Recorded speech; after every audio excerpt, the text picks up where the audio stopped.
नमस्कार दोस्तों, कैसे हैं आप सब। आप लोगों ने गोवा का नाम तो सुना ही होगा। ऐसा भी हो सकता है कि आप में से बहुत से लोग गोवा घूमकर आए भी होंगे। गोवा को भारत का फन कैपिटल कहा जाता है। वजह है यहाँ के सुंदर बीच, होटल और रेस्तरां में होती पार्टीज और खूब सारी अल्कोहल और फन एक्टिविटीज। यह अपने समुद्र तटों, आकर्षक नाइट लाइफ और पुराने स्मारकों और मंदिरों के लिए प्रसिद्ध है। यह भारत में सबसे लोकप्रिय और भीड़भाड़ वाले पर्यटन स्थलों में से एक है, जिसमें दुनिया भर के कई लोग आते हैं और कई बार तो यहाँ बस भी जाते हैं। एक रिपोर्ट के अनुसार 2019 में गोवा राज्य में आने वाले डोमेस्टिक पर्यटकों की संख्या लगभग 7.1 मिलियन थी, जबकि विदेशी पर्यटकों की संख्या 0.9 मिलियन से अधिक थी। सोचिए लोग इस जगह को कितना पसंद करते हैं। लेकिन बात करें गोवा से जुड़े दिलचस्प फैक्ट्स की, तो लोग इसके बारे में कम ही जानते हैं। आज हम आपको आपके फेवरेट राज्य से जुड़ी ऐसी ही कुछ दिलचस्प बातें बताने जा रहे हैं। दोस्तों, गोवा एक छोटा सा राज्य है, लेकिन अन्य राज्यों की तुलना में गोवा में शराब सस्ती होने के कारण एक बड़ी संख्या में यहाँ बार होना आश्चर्य की बात नहीं है। गोवा में कुल मिलाकर लगभग 7,000 बार हैं और उनमें से लगभग सभी को अल्कोहल सर्व करने का लाइसेंस प्राप्त है। नेवल एविएशन म्यूजियम गोवा का नेवल एविएशन संग्रहालय अपनी तरह का और एशिया का पहला संग्रहालय है। दुनिया में ऐसे केवल 6 अन्य संग्रहालय हैं। गोवा का यह संग्रहालय भारत के नेवल एविएशन इतिहास को प्रदर्शित करता है। इस संग्रहालय में भारत का पहला एयरक्राफ्ट भी देखा जा सकता है। इसके अलावा contemporary aircraft, jet trainer, helicopter और युद्धों में उपयोग किए जाने वाले प्रसिद्ध विमान भी यहाँ डिस्प्ले में लगाए गए हैं।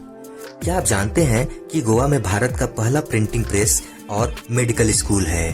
कथित तौर पर पुर्तगालियों के शासनकाल के दौरान यहाँ 18वीं शताब्दी में मेडिकल कॉलेज की स्थापना की गई थी। विशेष रूप से कॉलेज आज भी एशिया के सबसे पुराने मेडिकल कॉलेजों में से एक है। इसके अलावा 1956 में भारत की पहली प्रिंटिंग प्रेस भी यहाँ शुरू की गई थी। इसे गोवा के सेंट पॉल कॉलेज में लगाया गया था। दिलचस्प बात तो यह है कि यह प्रिंटिंग प्रेस एशिया की फर्स्ट एवर प्रेस है।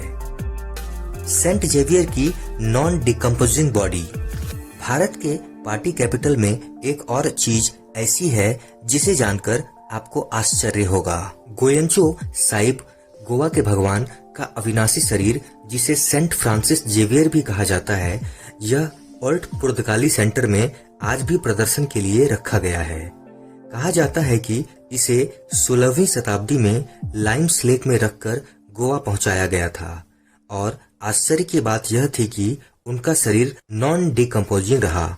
उनका शरीर आज भी एक ग्लास केस में डिस्प्ले के लिए रखा गया है, जिसे हर साल सैकड़ों पर्यटक देखने आते हैं।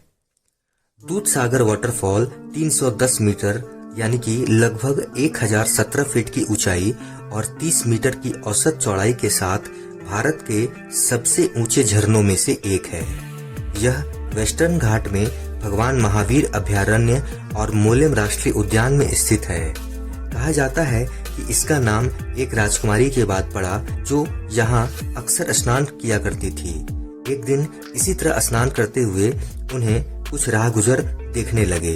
लोग उन्हें न देखें, इसके लिए उन्होंने अपने पास रखा दूध का जग उड़ेलना शुरू किया, जिससे एक पतले पर्दे की छाया बन गई।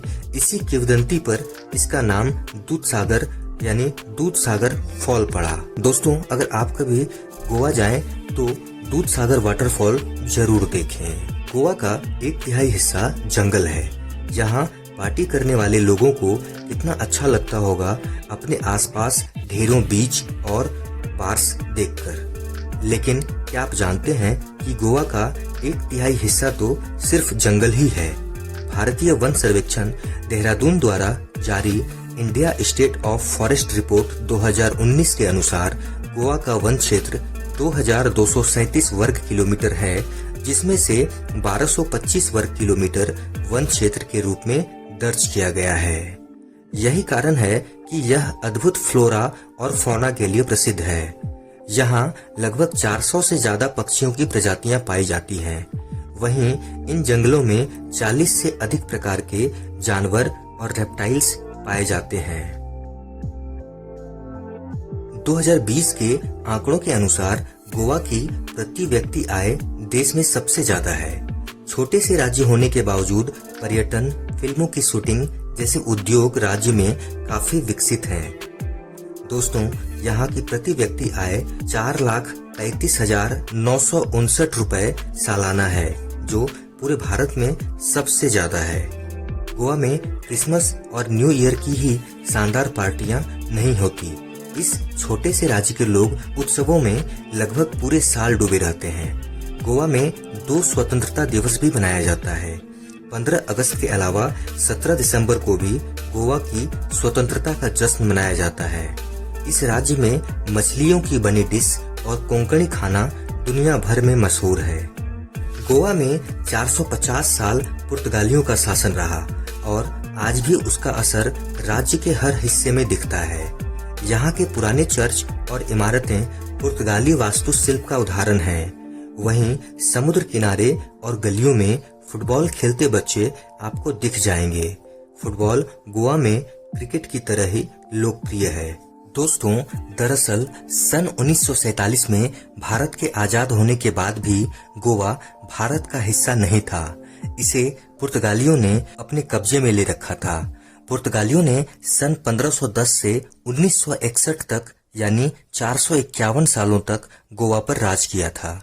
गोवा की आजादी की लड़ाई में राम मनोहर लोहिया का बहुत बड़ा योगदान था।